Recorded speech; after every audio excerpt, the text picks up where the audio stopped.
Assalamualaikum warahmatullahi wabarakatuh. Waalaikumsalam warahmatullahi wabarakatuh. Bismillahi walhamdulillah, wassalatu wassalamu ala sayyidina rasulillah, sayyidina wa maulana Muhammad ibn Abdullah wa ala alihi wa sahbihi wa mawalah.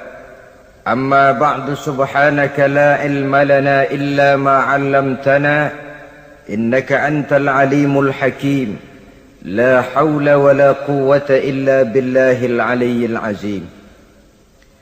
Saudara-saudara kaum muslimin rahimakumullah, kalimat sibuk adalah kalimat yang paling sering digunakan orang dalam kehidupan ini. Lebih sering lagi kalimat sibuk dijadikan kambing hitam dalam berbagai persoalan, termasuk dalam kehidupan beragama. Kadang-kadang kita bertanya kepada seseorang, kenapa tadi malam tidak hadir di pengajian? Jawabannya sibuk. Kenapa Jumatan tidak kelihatan di masjid? Jawabannya sibuk. Kenapa dalam peringatan hari keagamaan tidak kelihatan aktif? Jawabannya sibuk. Kalau kita berbicara soal sibuk, siapa sesungguhnya orangnya dalam hidup ini yang tidak sibuk? Makin tinggi status sosial, akan makin tinggi pula tensi kesibukan yang kita hadapi. Masalahnya ialah kita yang bisa mengatur kesibukan atau malah kesibukan yang mengatur kita. Kalau kesibukan yang mengatur kita, insya Allah sampai tua sibuk terus. Tapi kalau kita bisa mengatur kesibukan, artinya dalam hidup ini ada semacam, bahasa kerennya, description of job. Ada semacam pengaturan waktu, ada semacam pembagian tugas di dalam kehidupan. Maka pada pertemuan kali ini kita akan berbicara tentang bagaimana mengatur waktu dalam hidup menurut contoh yang diberikan oleh Rasulullah sallallahu alaihi wasallam. Menurut riwayat dari Siti Aisyah radhiyallahu anha, adalah baginda Rasul membagi waktu dalam hidupnya itu menjadi 3 bagian.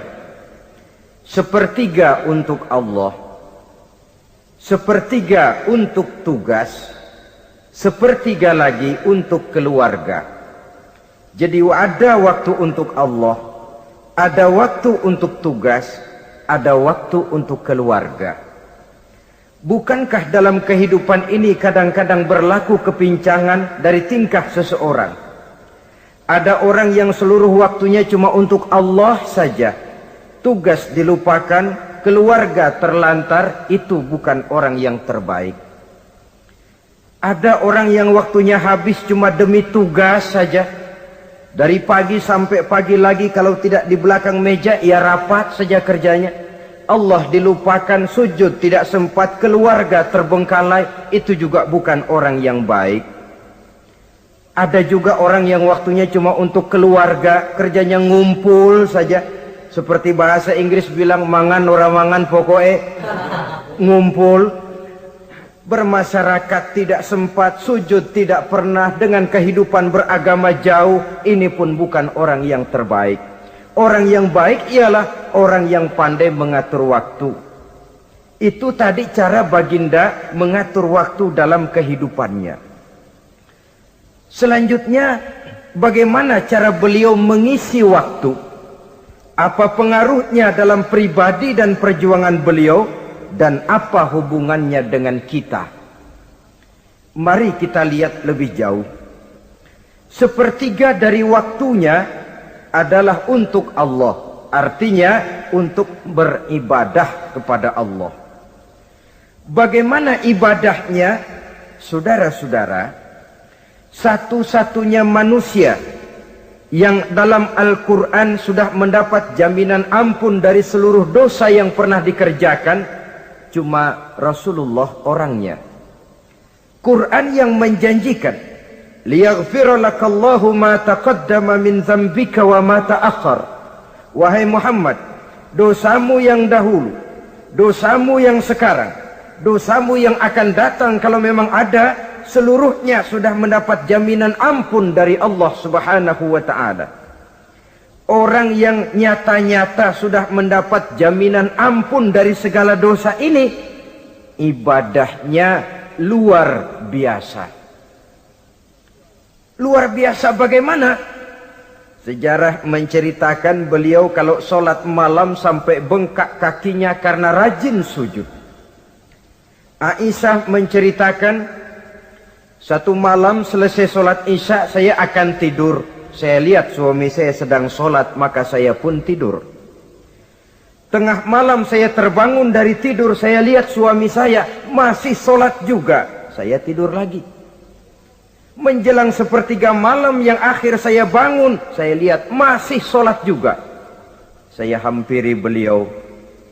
Saya tanya setelah sholatnya usai, "Bang," kata Aisyah, "ada apa yang?" Kata baginda Rasul. Sebab beliau itu, jangan senyum kalau saya katakan yang di sini. Sebab beliau itu pandai sekali menyenangi hati istrinya. Panggilan kelihatannya sepele, tapi bisa menghidupkan keharmonisan dalam rumah tangga. Beliau apabila memanggil Siti Aisyah dengan kalimat Humaira, "Ya Humaira," wahai yang pipinya kemerah-merahan. Cantik sekali panggilannya untuk istrinya. Kita kadang-kadang terlalu jujur tapi nyakitin. Mentang-mentang bini hitam, kalau manggil bini hitam, sini lo. Jujur tapi nyakiti itu. Hadirin yang saya muliakan, baginda menjawab, "Ada apa ya? Abang ini kan dosanya sudah mendapat jaminan ampun dari Allah." "Iya, lalu gimana?" "Ya kalau ibadah jangan terlalu gitu-gitu benar." "Kenapa sih?" "Orang sudah dapat jaminan ampun itu kan mestinya tenang, aman. Ini malah seolah-olah beliau orang yang paling banyak mempunyai dosa. Tidak puas melaksanakan hanya sholat yang wajib ditambah dengan yang sunnah-sunnah. Tidak usah gitu-gitu bener lah bang, sudah dapat jaminan ampun ini." Terhadap usul istrinya ini, apa jawab beliau? Sederhana tapi melambangkan sikap jiwa yang luhur. Beliau menjawab, "Aisyah, afala uhibbu an akuna abdan syakura." Yang, apa saya tidak senang kalau saya ini oleh Allah mendapat gelar abdan syakura, hamba yang pandai bersyukur, hamba yang tahu berterima kasih. Makin diampuni, makin banyak sujud saya. Makin diampuni, makin banyak ibadah saya kepada Allah. Inilah prinsipnya. Saudara-saudara, oleh karena ibadahnya demikian rupa, Allah lalu dekat. Oleh karena Allah dekat, perjuangan beliau itu, walaupun Quraisy melakukan segala macam cara dan usaha, mengeluarkan segala daya dan dana, kemampuan dan kekuasaan, tidak pernah berhasil mematahkan, walaupun berhasil menekan perjuangan baginda Rasulullah sallallahu alaihi wasallam. Coba kalau kita buka sejarah, beliau itu kan mulai berjuang sendiri, yang dihadapi masyarakat yang keras, kasar, brutal. 14 abad yang lalu, semenanjung Arabia terkenal sebagai masyarakat yang jahiliyah, di mana maksiat dan munkarat merajalela. Sembahan adalah berhala. Anak perempuan lahir dibunuh hidup-hidup. Itu zaman dulu, zaman sekarang pun tidak jauh bedanya. Malah kalau zaman dulu dikubur hidup-hidup, sekarang sebelum lahir sudah dibunuh. Yang namanya abortus itu. Kadang-kadang aneh, kita mengadakan operasi bersih, dilarang buang sampah sembarangan. Kalau sudah buang sampah saja tidak boleh sembarangan, tahu-tahu zaman sekarang ini bayi dibuang di tempat sampah. Bukan lagi kertas, bukan lagi kardus, bayi dibuang di comberan. Kan lebih sadis sebenarnya dari jahiliyah 14 abad yang lalu. Judi di zaman dulu 14 abad yang lalu merajalela, menyentuh segala lapisan masyarakat. Di zaman sekarang pun judi tidak kurang hebatnya, cuma tentu dengan bahasa yang lain. Apalagi di zaman sekarang orang pandai menghaluskan bahasa, mensamarkan istilah. Judi disebut sumbangan umpamanya, sehingga orang lalu tidak terasa bermain judi, terasanya ikut nyumbang. Itu sekedar istilah yang merangsang orang sebenarnya. Masyarakat yang semacam ini yang dihadapi oleh baginda Rasul. Diangkat jadi Rasul umur 40 tahun lalu mulai berjuang. Mula-mula secara sembunyi dakwahnya itu. Dari pintu ke pintu, dari rumah ke rumah, dari orang ke orang. Hasilnya 3 tahun gerilya berdakwah, dapat pengikut tidak lebih 11 orang. Sudah tidak digaji, tidak dapat beras, hidup pun miskin. 3 tahun dakwah, dapat pengikut 11 orang. Ustadz mana zaman sekarang yang masih mau ngajar? Kalau 3 tahun buka pengajian, yang ngaji cuma 11, bubar. Kiai mana yang masih mau buka pondok? Kalau 3 tahun buka pesantren, santrinya cuma 11. Pemimpin mana yang masih mau kampanye? Kalau 3 tahun kampanye dapat pemilih cuma 11, bangkrut. Tapi tidak dengan Rasul. 3 tahun berlalu, turun perintah fasda' bima tu'mar. Tidak usah berdakwah secara sembunyi, Muhammad, sampaikan saja Islam secara terbuka. Mulailah beliau berdakwah secara terbuka, terang-terangan. Mula-mula Quraisy dikumpulkan dekat Ka'bah. Kumpulah Abu Jahal, Abu Lahab, Abu Sufyan dan gembong-gembong Quraisy. Di sana buat pertama kali secara terbuka baginda Rasul pidato. Tuan-tuan Quraisy, apakah tuan-tuan percaya kepada saya? Percaya. Kenapa? Karena Anda Muhammad sejak kecil belum pernah bohong. Baik. Jikalau memang tuan-tuan percaya kepada saya, maka mulai hari ini saya serukan kepada tuan-tuan, ankizu anfusakum minan nar. Jaga, pelihara, lindungi dan selamatkan diri tuan dari neraka. Tinggalkan segala macam berhala, jauhi Latta, Uzza, Manat dan Hubal. Sembah Allah Tuhan yang Esa, yang lam yalid walam yulad, yang tidak beranak dan tidak diperanakan. Ini dakwah pertama yang beliau sampaikan. Selesai beliau pidato, Abu Lahab interupsi, angkat tangan. Muhammad, ada apa paman? Alihaza jama'tana, cuma untuk dengar ocehan kayak begini kami dikumpulkan di sini. Tabban laka ya Muhammad. Kalau bahasa kasarnya, mau mampus kamu Muhammad. Nabi tidak jawab, Allah yang jawab. Tabbat yada abi lahabi wa tab, ma aghna anhu maluhu wa ma kasab. Bukan Muhammad yang celaka, Abu Lahab lah yang kelak akan menemui kecelakaan. Dakwah terus berlangsung. Ketika dakwah secara terbuka sudah dimulai, hambatan dan tantangan mulai datang. Sejak dari teror mental sampai kepada teror fisik. Dan puncaknya terjadi pada saat beliau berumur 53 tahun. Di mana Quraisy mengadakan rapat di satu rumah yang disebut Darul Arqam. Kumpulah di situ dedengkot Quraisy. Siapa lagi kalau bukan Abu Jahal, Abu Lahab? Mereka rapat pleno lengkap. Setelah rapat dibuka, kata Abu Lahab kepada Abu Jahal, Jahal, bagaimana ini Muhammad? Iya, bagaimana? Apalagi yang belum kita lakukan, kata Abu Jahal. Kita fitnah sudah. Kita caci maki tiap hari.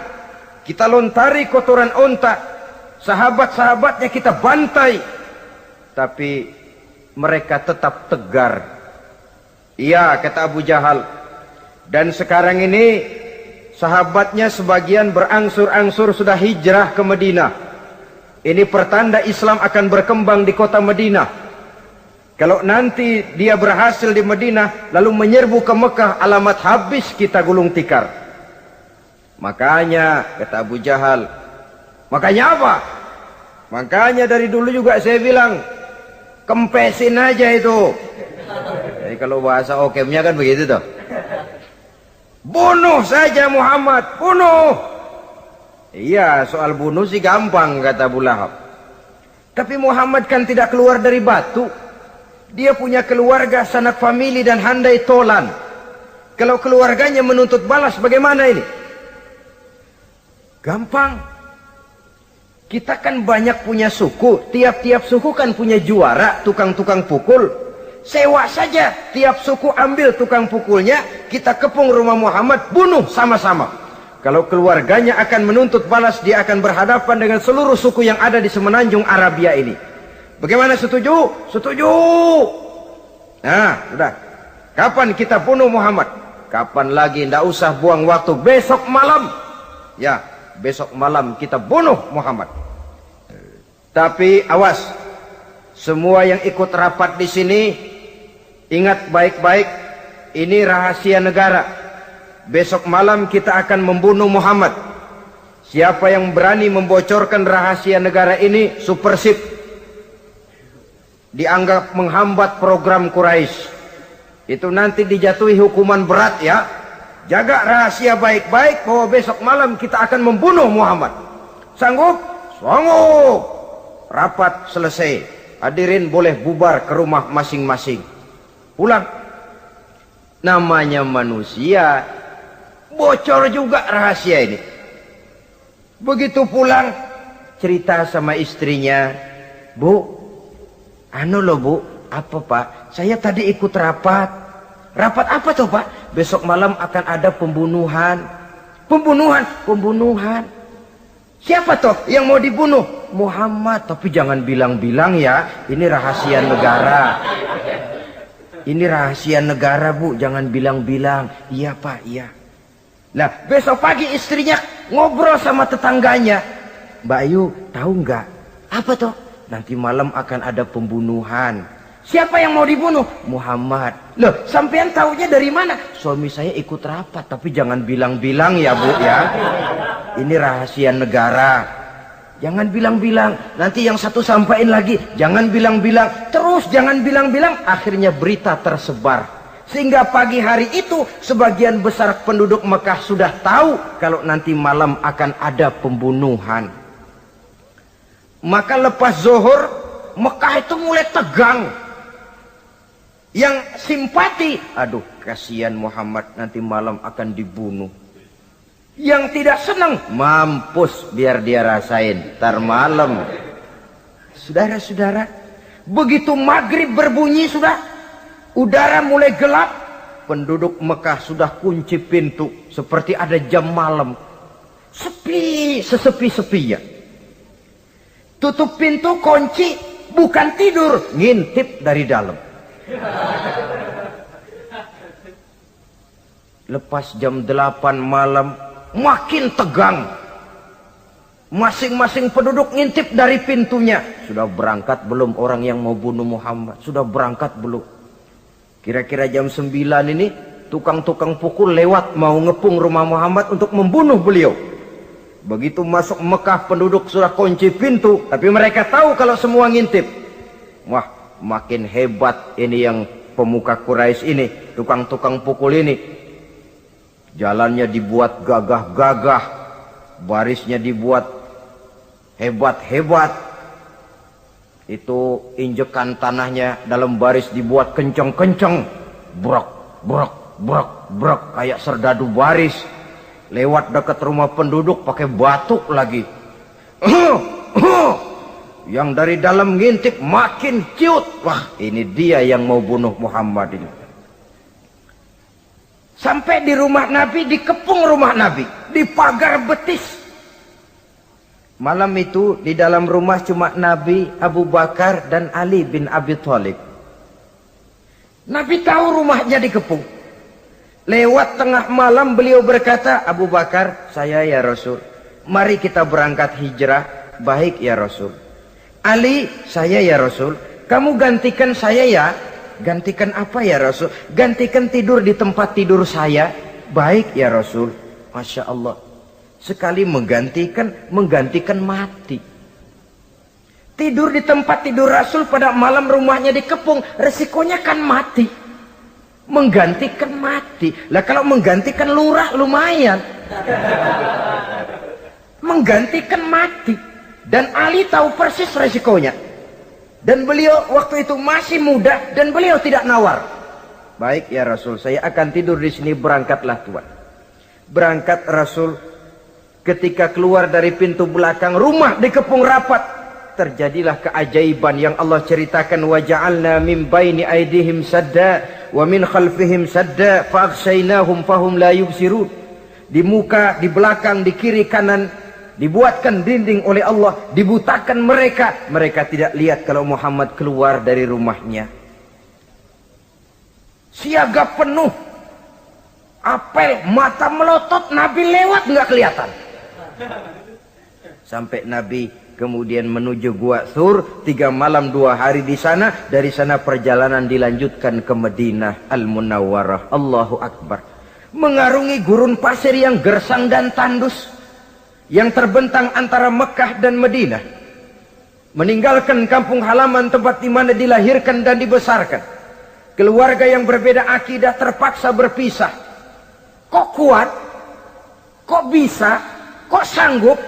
Di mana rahasia kekuatannya? Beliau punya sandaran vertikal. Ibadahnya kepada Allah.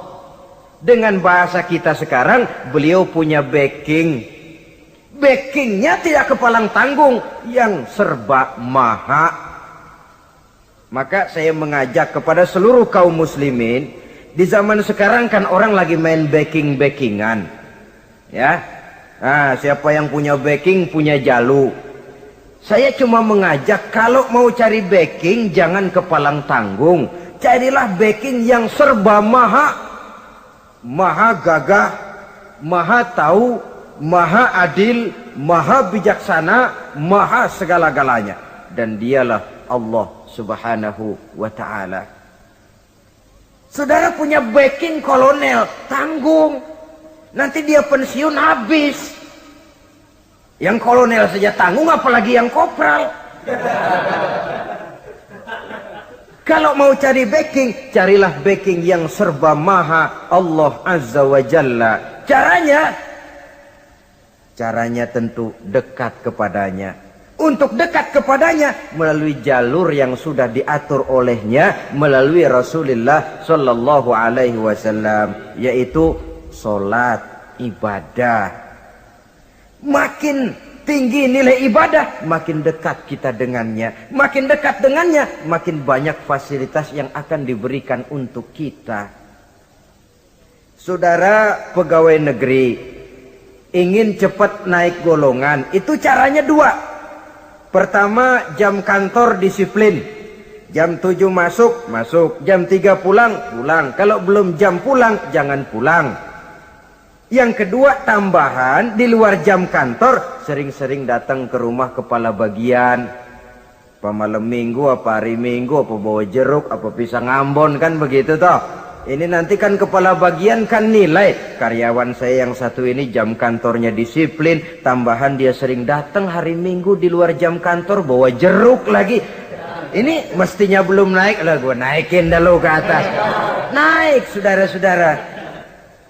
Yang saya maksud apa? Itu zuhur, asar, maghrib, isya, subuh, jam kerja resmi itu. Jam kantor. Lah, ada kunjungan di luar jam kantor. Yang namanya tahajud, yang namanya hajat, yang namanya duha. Nanti kan Allah lihat, ini hambaku yang satu ini jam kantornya betul. Zuhur, asar, maghrib, isya, subuhnya tepat. Tambahan di luar jam kantor, dia sering menghadap kepadaku. Nah, hambaku ini aku angkat kau maqamam mahmuda, ke satu tempat yang terpuji. Kalau Allah yang ngangkat, satu negara orang mau rendahkan kita, kita akan tetap tinggi. Kalau Allah mau rendahkan, satu negara mau angkat kita, kalau memang dasar mesti nyungsap ke bawah. Inilah perlunya sandaran vertikal. Inilah perlunya kita mempunyai backing hanya kepada Allah. Pada waktunya orang akan sampai ke titik jenuh. Dalam kesunyian orang sering mempertanyakan eksistensi diri, mulai mempertanyakan hakikat keberadaannya. Di tengah kesibukan bisnisnya, di tengah kesibukan kerja dari rapat ke rapat, dari kantor ke kantor, dari tender ke tender, orang akan sampai kepada titik jenuh. Dikala itu dia memerlukan ketenangan, dikala itu dia memerlukan kedamaian, dikala itu dia mencari eksistensi diri. Sebenarnya hidup ini mau apa sih? Cuma sekedar menjalani hal-hal yang rutin saja, pergi pagi pulang sore, peras keringat banting tulang, atau ada tujuan yang lebih luhur daripada sekedar ini? Dikala itulah dia mulai mencari jalur untuk mendekatkan diri kepada Sang Pencipta. Dan tidak bisa ingin dekat dengan Allah, saudara, pakai aturan sendiri. Ingin dekat dengan gubernur harus ikut aturan yang ditetapkan oleh protokolnya gubernur. Ingin dekat dengan presiden, ya ikut jalur yang sudah disusun oleh protokolnya presiden. Ingin dekat dengan Allah, ya ikut jalur yang sudah diatur oleh Allah melalui Rasulnya. Apa itu? Ya diantaranya sholat, puasa, dan ketentuan-ketentuan ibadah yang lain. Tidak bisa dengan prinsip, yang penting kan hati baik, berjiwa bersih, akhlak luhur. Tidak usah sholat kalau hati baik sudah dekat dengan Allah. Oh, alangkah enaknya kalau begitu. Kalau dengan itu bisa dekat dengan Allah, rasanya Nabi Muhammad yang paling dulu berhenti sembahyang. Kenapa? Beliau orang yang hatinya paling baik. Beliau orang yang budinya paling luhur. Kalau budi luhur dan hati baik sudah menjamin untuk dekat dengan Allah, Nabi dulu berhenti sholat. Nyatanya tidak. Beliau orang yang berbudi luhur, berakhlak baik, entoh ibadahnya demikian rupa. Dan beliau adalah standar untuk kita jadikan contoh dalam mengamalkan ajaran-ajaran agama di kehidupan kita ini. Saudara, itu tadi sepertiga waktu beliau untuk ibadah, untuk Allah. Sepertiga yang kedua dari waktu beliau adalah untuk tugas. Dalam hal ini, sebagai seorang Rasul, menyampaikan risalah Islam berhadapan dengan umat. Yang jadi soal ialah, apa modal utama beliau di dalam melaksanakan tugas? Dan ini nanti sebagai cerminan buat kita. Modal utamanya pertama adalah keteladanan, dan yang kedua adalah akhlak. Sekarang ini kita hampir nyaris mengalami berbagai macam krisis. Yang paling santer kita dengar adalah krisis wibawa. Ada pak guru dicegat muridnya di jalanan, dipukulin karena nggak naik kelas katanya. Nampaknya guru nggak lagi berwibawa. Di satu pihak mungkin karena si guru tidak bisa digugu dan ditiru.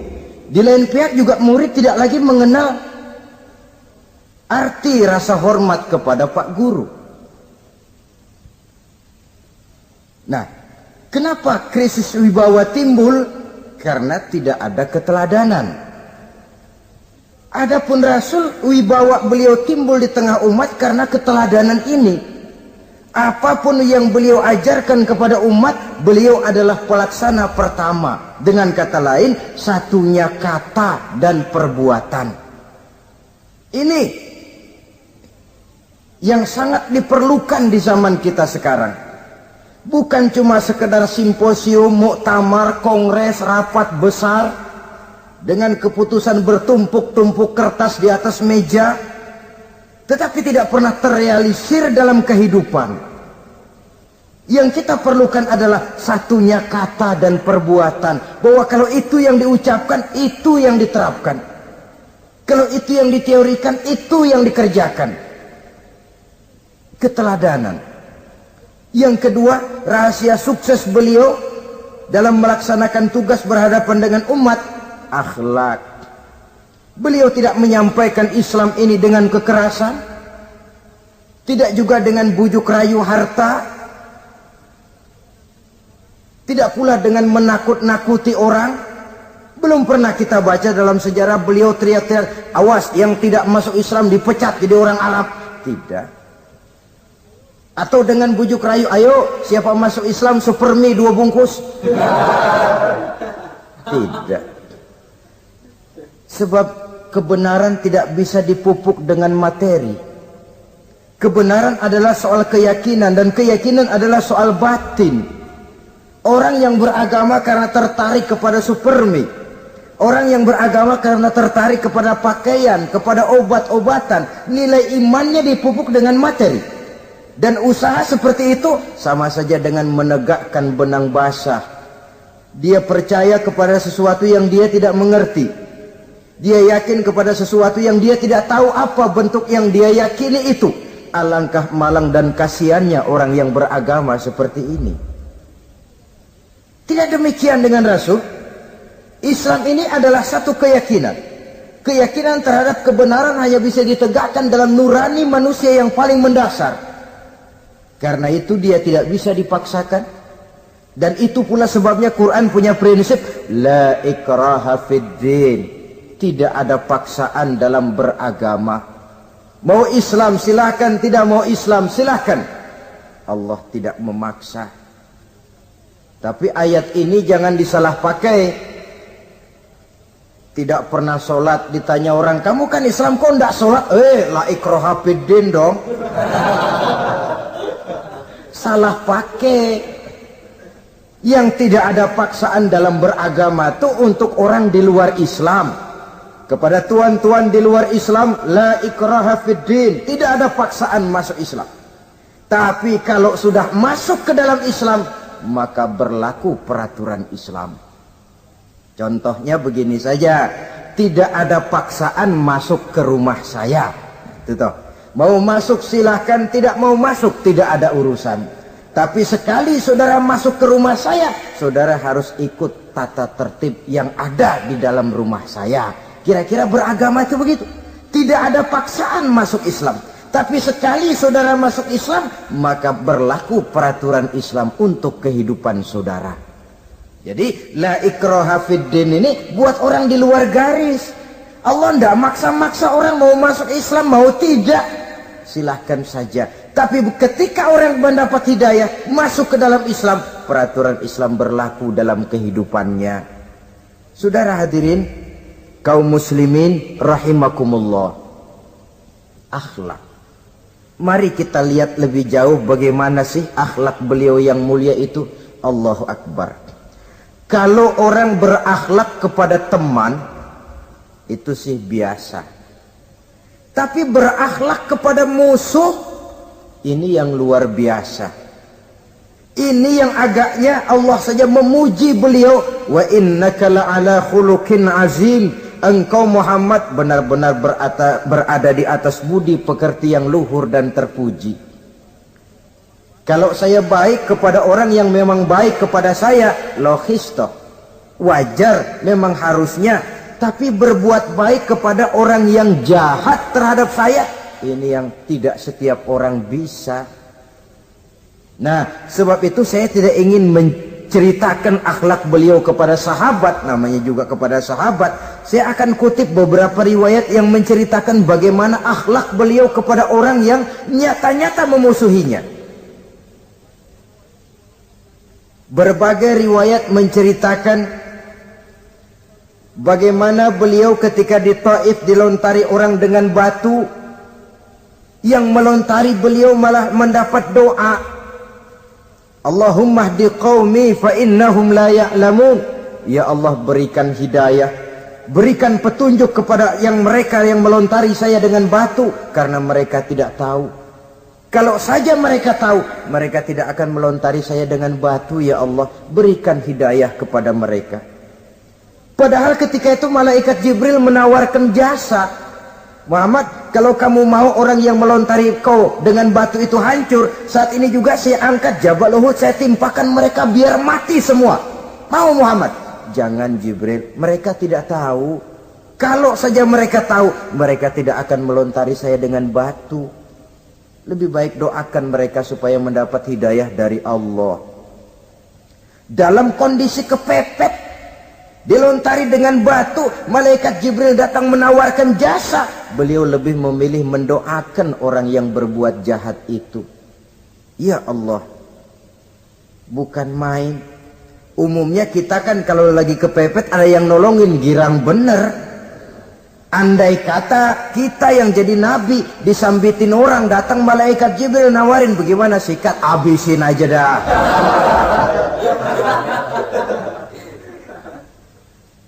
Ini akhlak kepada musuh.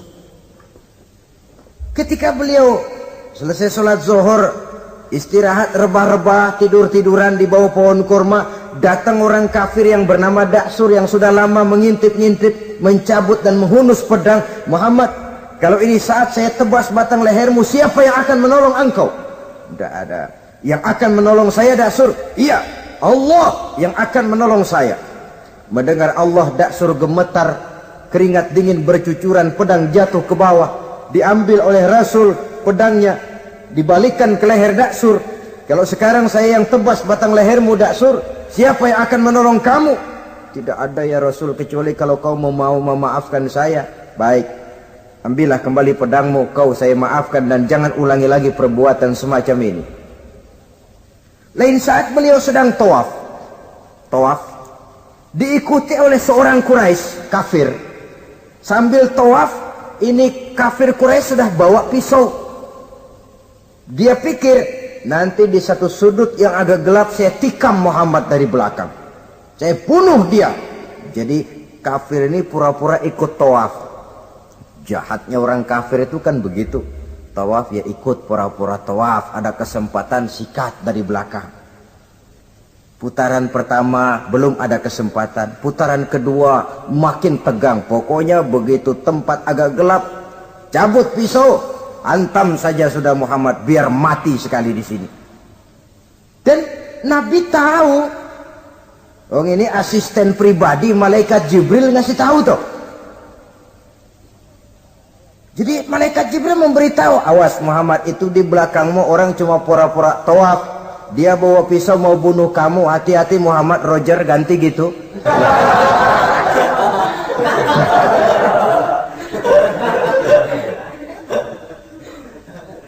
Tahu persis beliau. Sampai di satu sudut yang gelap, si kafir ini mencabut pisau. Nabi nengok ke belakang, menoleh Nabi. Begitu menoleh, Quraisy ini kan ketangkep basah. Bahasa Arabnya yumsak mablul katanya. Ketangkep basah, grogi, salah tingkah, garuk nggak gatel, kasihan ngelihatnya sudah. Ya namanya orang ketangkep basah itu. Mau alasan apa? Nggak beralasan ya, harus merasa harus membela diri, gemetar nggak karu-karuan. Kata Nabi, Nabi senyum. Mau apa, Mas? Ano Rasul. Ini ano apa? Ano. Sudah, saya kan tahu kamu mau bunuh saya toh. Sudah, saya sudah tahu kok. Om kamu jangan pura-pura. Kamu kan mau bunuh saya kan? Terus terang saja. Iya Rasul, iya. Sekarang gimana? Enggak berani Rasul. Minta maaf saja. Ya kalau sudah kamu minta maaf begitu, sudah kamu pulang sana. Jangan diulangi lagi ya. Begitu mudah beliau memaafkan orang yang nyata-nyata mau menghabisi nyawanya. Sepanjang itu belum terwujud, sepanjang itu belum terbentuk dalam artian real, sangat mudah beliau memaafkan orang. Saudara hadirin kaum muslimin rahimakumullah, pemaaf, lapang dada, toleransi, menghargai pendapat para sahabatnya. Ini sederetan dari akhlak yang terpuji. Sehingga karena keluhuran akhlak inilah yang menyebabkan orang tertarik masuk ke dalam Islam. Beliau berprinsip apa? Basyiru wala tunaffiru, yassiru wala tu'assiru. Gembirakan orang, jangan ditakut-takuti. Mudahkan persoalan orang, jangan dibikin sulit. Ini kan satu prinsip yang sangat baik dalam melaksanakan dakwah, dalam menyampaikan misi. Apapun tugas kita di masyarakat, sebagai pegawai pemerintahan, pejabat negara, pedagang, pengusaha, seniman, ustadz, mubalik, kiai, ulama. Dalam berbagai profesi, modal utama untuk sukses adalah akhlak. Sebab hati kita yang tahu cuma Allah. Orang lihat penampilan kita, orang lihat muka kita. Sebab itu Nabi katakan, innakum la tas'una an-nasa bi amwalikum walakin yas'uhum minhum bastul wajhi wa husnul khuluqi. Kamu tidak akan bisa menarik simpati orang banyak dengan hartamu, tapi bisa kau tarik simpati orang banyak dengan akhlak yang baik dan muka yang senyum, muka yang enak dilihat. Orang kadang sering bilang, dia mah biar mukanya begitu hatinya baik. Iya, soal hati kita nggak tahu. Yang kita lihat pertama muka. Bagaimana gue mau ikut dia mukanya kayak batu kuburan? Kesan serem pertama itu kan sudah ada. Walaupun kadang-kadang hati memang baik, tapi hati itu kan urusan Allah. Yang kita lihat pertama muka. Ini barangkali nanti termasuk teori dalam psychology of salesman ya, bahwa sesuatu yang baik kalau dihidangkan dengan cara yang tidak baik, orang tidak akan tertarik.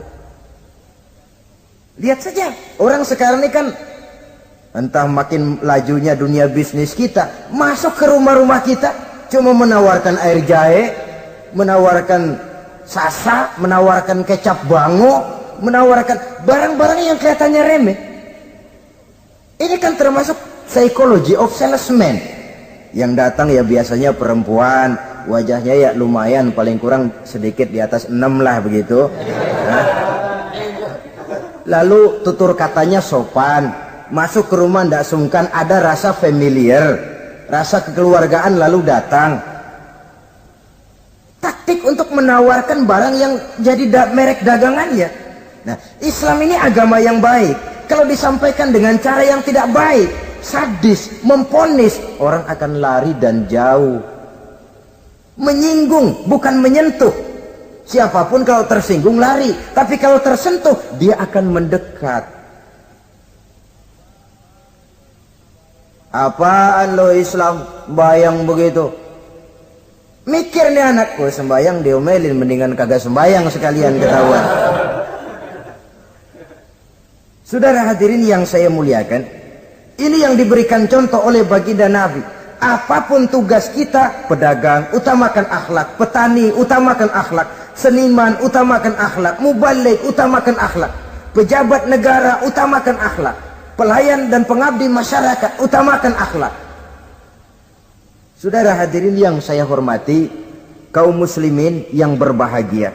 Jadi untuk sukses di masyarakat, untuk sukses di tempat tugas, modal utama adalah akhlak. Dan ini yang dicantikan contoh dari Nabi kita Muhammad sallallahu alaihi wasallam. Sepertiga waktunya untuk tugas. Dalam menjalankan dan melaksanakan tugas sebagai seorang rasul, menyampaikan risalah Islam, berhadapan dengan umat, modal utamanya adalah akhlak.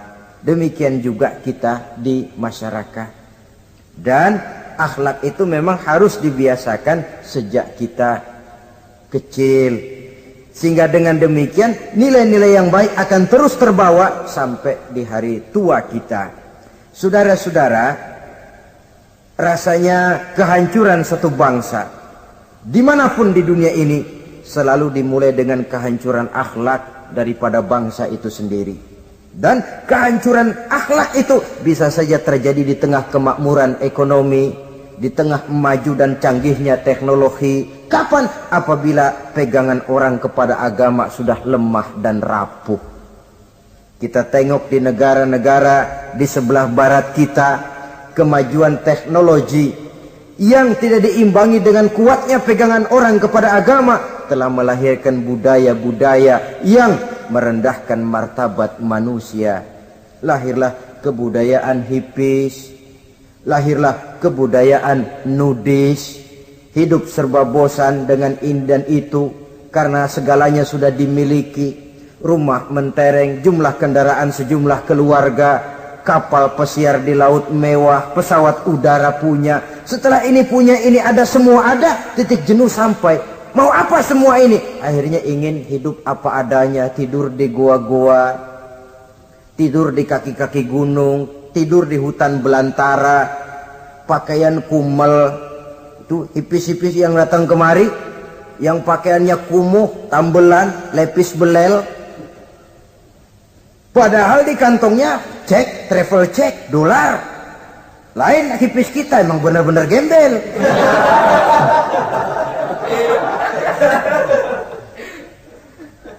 Merasa jenuh, merasa bosan. Bahkan sebuah berita dari Jerman, orang terlalu kaya, pulau dibeli.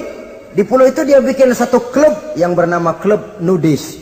Setiap anggotanya boleh masuk ke pulau itu dengan catatan tidak boleh pakai pakaian selembar pun,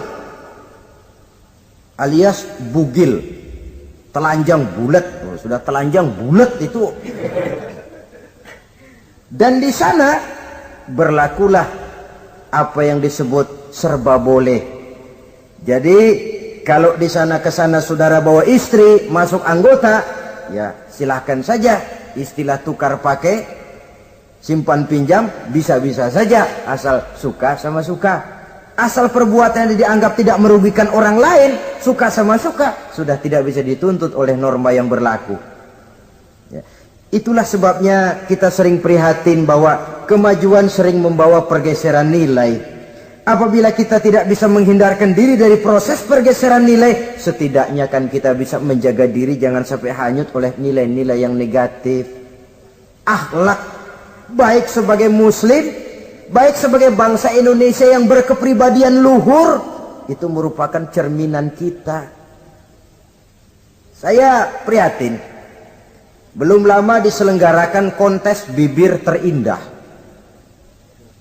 Kontes bibir terindah itu kira-kira apa manfaatnya?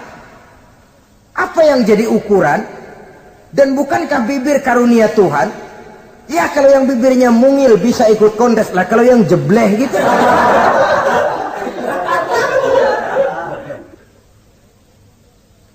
Kontes bibir terindah masih hangat dibicarakan orang. Sudah muncul lagi kontes betis terindah. Nah kalau sudah bicara soal betis ini, kan yang terbayang oleh kita kira-kira ukurannya apa? Yang diukur itu apanya ya?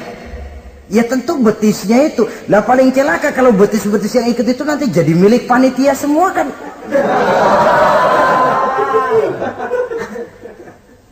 Yang tidak usah kita mengukur dengan kacamata agama, dengan budaya kita sebagai bangsa Indonesia yang berfalsafahkan Pancasila, rasanya mendengarnya saja kok sudah ndak sah gitu loh.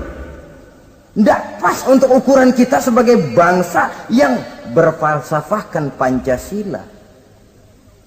Saudara-saudara kaum muslimin rahimakumullah. Ini yang saya maksud tadi, proses pergeseran nilai. Andai kata kita tidak bisa menghindarkan diri dari hal yang semacam itu, setidaknya kita bisa menjaga diri jangan sampai hanyut ditelan proses pergeseran nilai.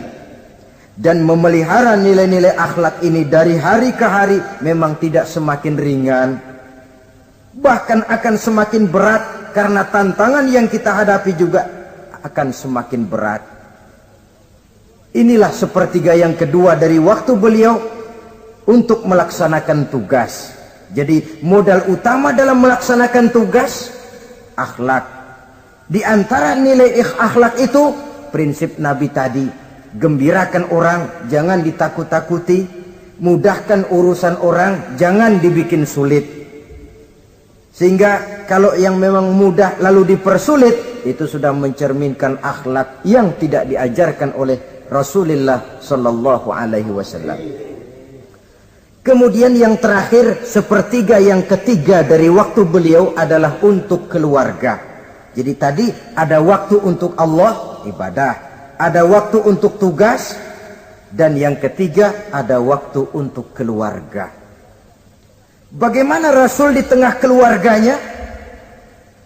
Anas bin Malik bercerita, saya 11 tahun membantu di rumah tangga Rasul. 11 tahun itu kan artinya 11 kali 360 hari kali 24 jam. Bukan waktu yang sebentar itu. Selama 11 tahun saya membantu di rumah tangga Rasul, kata Anas, belum pernah saya dengar kata-kata kasar, keras, membentak. 11 tahun saya membantu di rumah tangga beliau, belum pernah saya lihat ada piring terbang, ada bakyak melayang. Artinya apa? Cerminan dari ketentraman, keayeman, kedamaian rumah tangga beliau. Padahal rumah tangganya kecil. Istrinya lebih dari satu, tapi aman, tentram, rukun. Kita kadang-kadang istri satu seminggu 7 hari, perang 6 hari. Cuma 1 hari gencatan senjata. Saudara hadirin, saudara kaum muslimin rahimakumullah. Kalau beliau tidak menyenangi satu masakan, misalnya masakan istrinya, tidak mencah-mencah, cuma kelihatan dari makannya barangkali tidak begitu banyak, tapi tidak pernah mencela apapun yang dimasak istrinya. Senang ya dimakan, tidak senang ya dimakan karena menghargai lelah jerih payahnya istri. Ini kelihatannya sepele, tapi dari sini keharmonisan rumah tangga itu bisa saja timbul. Bukankah seseorang hanya bisa sukses di tempat tugas? Jadi apapun dia, kalau berangkat dari ketentraman dan ketenangan di rumah tangga. Dan tidak ada orang bisa meraih sukses kalau dia berangkat dari rumah tangga yang berantakan. Itulah sebabnya ini sangat diperhatikan oleh baginda Rasul.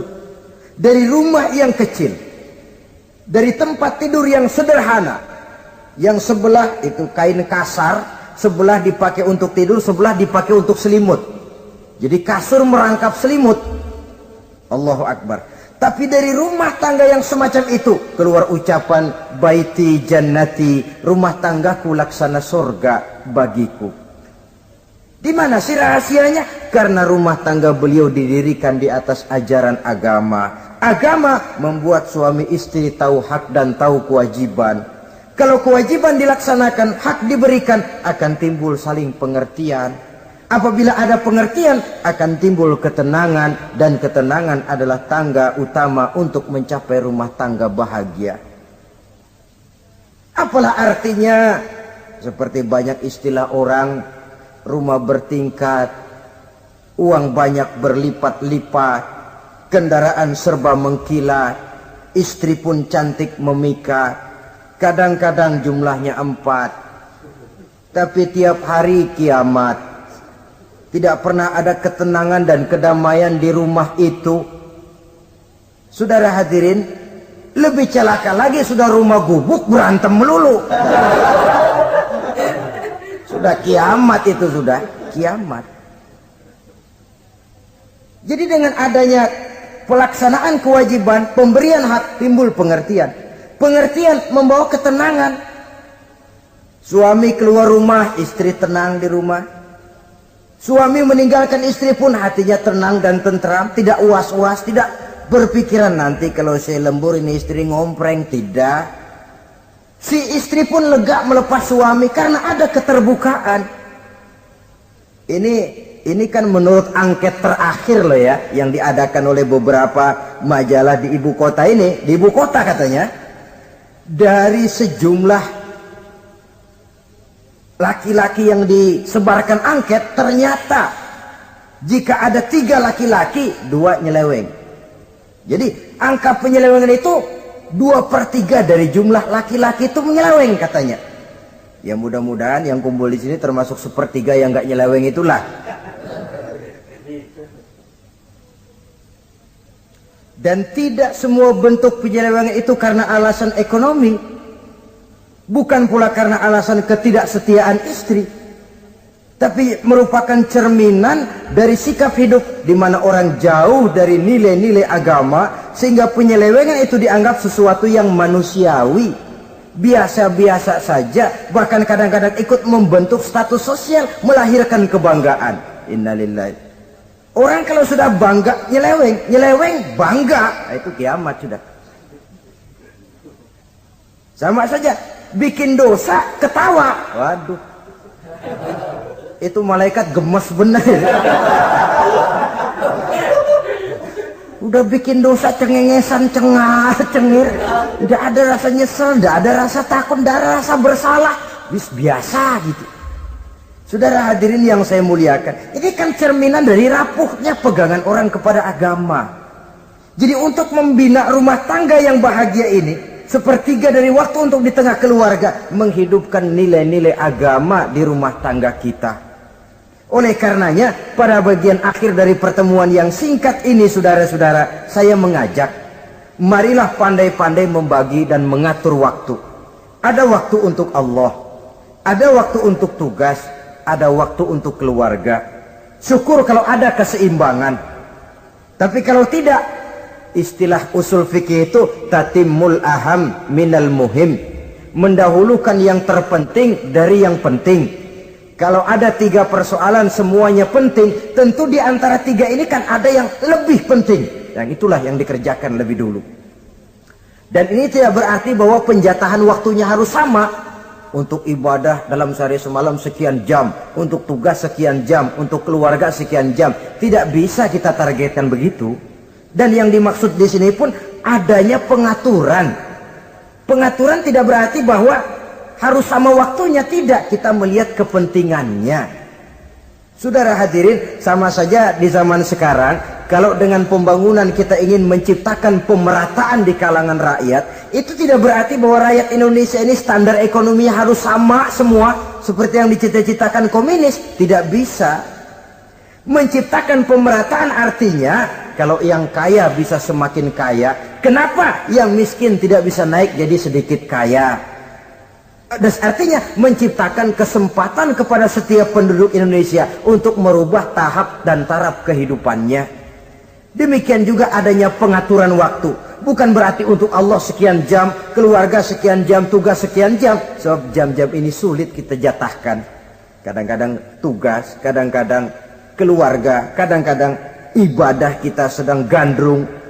Yang penting ada keseimbangan dalam cara kita mengatur waktu itu.